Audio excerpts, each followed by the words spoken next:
Hi! Today we are going to talk about free market. What is free market? Free market is an economic system where individuals and sellers make economic decisions using a price system. Confusing, aren't they? Well, in the next slide, we will tell you about the price system. Let's see. The price system is when buyers and sellers meet and make transactions through market prices.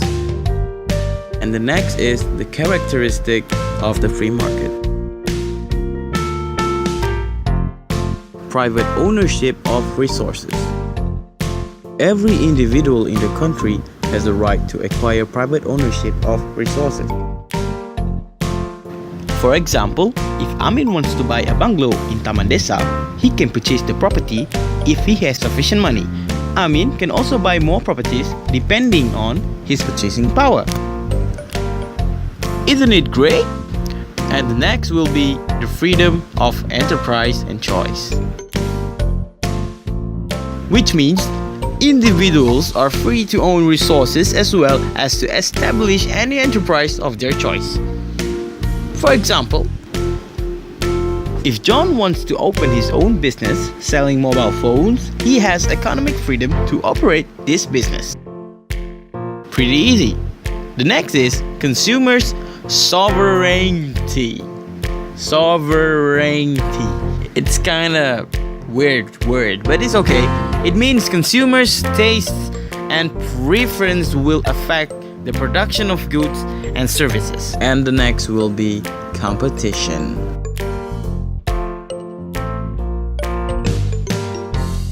When producers compete among themselves, product will be of high quality and there is also greater efficiency.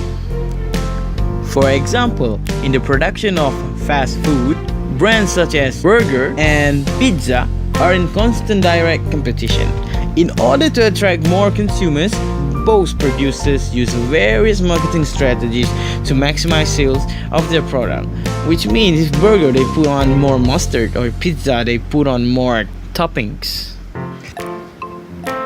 Okay, we continue our slide with the government intervention. The country's role is to stabilize the economic conditions of the country. And the last one is the price mechanism, which means an economic term that refers to the manner in which the prices of commodities affect the demand and supply of goods and services. You guys must be wondering what is the benefits and the disadvantages of the free market. Well, here we will prepare for you some of the benefits and advantages. The benefit is the production according to the needs of consumers. Producers produce goods and services that consumers want, and this maximizes the needs and satisfaction of consumers. Economic freedom. Economic freedom means the right to earn and retain property. It also means a freedom of enterprise and a choice of occupation. And efficient utilization of resources. Competition creates efficiency in production. Quality goods are produced at a lower cost. Consumers get the highest quality goods at a lower cost since production techniques are more efficient. And the disadvantages. Inequality of distribution of wealth and income. Which means, since there is no government intervention in the market economy, the system of private property widens the gap between the rich and the poor. Those who have wealth can obtain resources and start business, while the poor only have their labor to offer.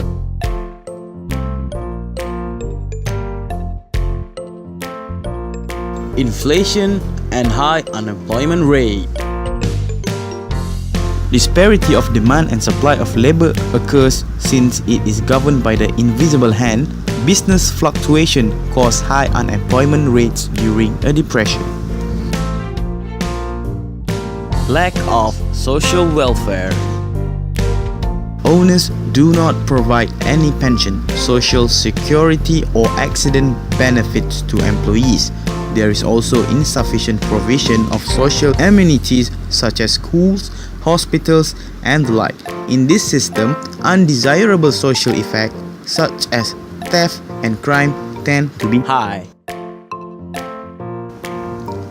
And the last one is economic decisions in free market. What to produce, how to produce, and for whom to produce.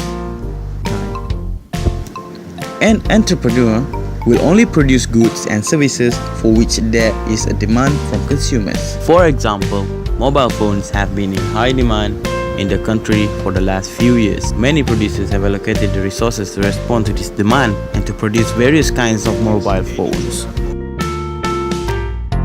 Produce any product or provide any service using more than one method depending on the relative price of the resources involved. For example, a designer of mobile phones has identified 3 methods of producing the product: by machinery,